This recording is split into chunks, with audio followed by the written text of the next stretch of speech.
days ago in one of my grief sessions, someone asked me a question that comes up again and again. How do I support someone I love who's grieving? And I wanted to answer it here today because most of us are actually getting it backwards. If you have someone in your life who's grieving, maybe a friend, a colleague, a parent, and maybe you've gone quiet around them because you didn't want to say the wrong thing or bring up the loss on what might be an easier day for them, this is for you. And if you're the one grieving and you've never quite known how to tell the people around you who love you what you actually need, you can send this to them instead. My name is Jennifer Waugh, and I'm a grief and life transition coach. And most of what I know about this didn't come from a textbook. It came from sitting across from hundreds of people while they carried something heavy and from carrying my own losses too.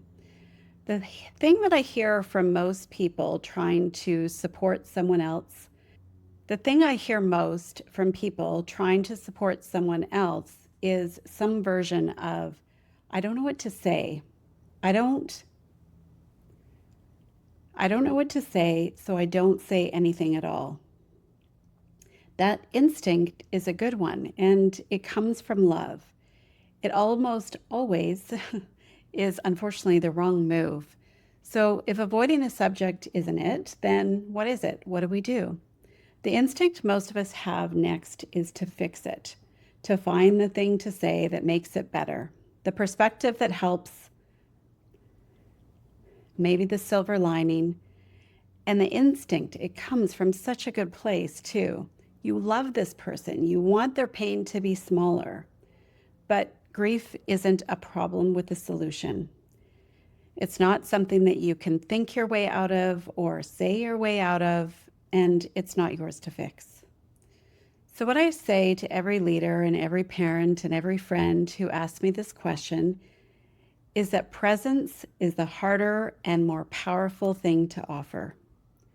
Not the right words, just you, staying in the room. I know this because I've lived it. My husband died when my daughters were 6 and 8, and everything I'm about to tell you, I learned from the other side of it. In practice, that means a few specific things. Use the name. Say the name of the person or the job or the relationship, whatever the loss. Don't talk around it. People grieving almost always want to talk about what they lost, and almost everyone around them is too afraid to bring it up first.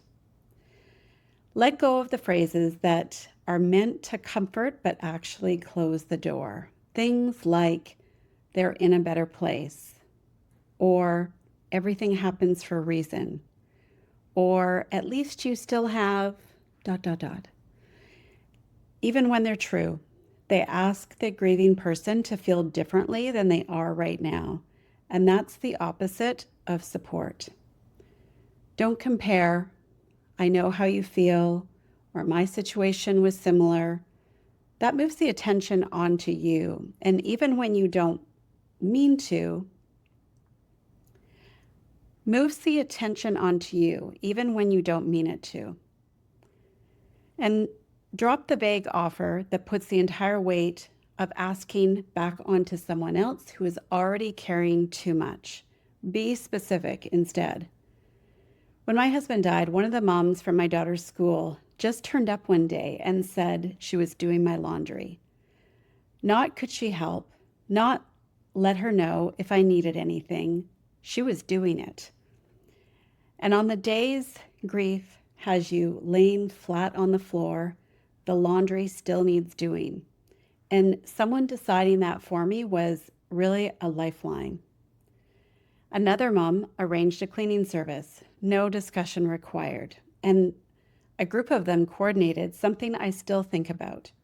Instead of the fridge filling up with more casseroles than any family could eat in a month, all delivered maybe in the first week, they scheduled a warm meal at 5 o'clock a couple of times a week for months. I always knew it was coming. That kind of specific, sustained offer is worth more than almost anything else you can give someone. And Maybe the most useful 4 words I know. What do you need from me right now? Not what did you need last week? Not what will you need next month? Right now. Because it changes. Asking again and again, it's not annoying. It's the whole point. There's one more thing I want to leave you with because it reshaped how I see this. Take every feeling a person can have: happy, sad, angry, afraid, disgusted, surprised. By most accounts, only around a third of them sit anywhere near what we call happy. The rest, the anger, the sadness, the fear, it's just being human.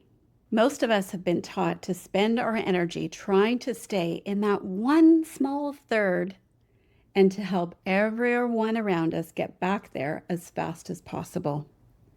Supporting someone who's grieving means letting them stay in the other 2/3 without rushing them out of it. Not because you don't care that they're in pain, but because you do. So if you're a manager, this matters even more than you might expect. And it isn't theory for me. I coach inside organizations every week, and helping managers support a grieving team member is part of that work.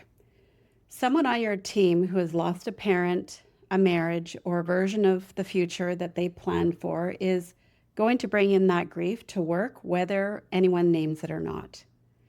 The kindest and most useful thing you can do is not to pretend it isn't there.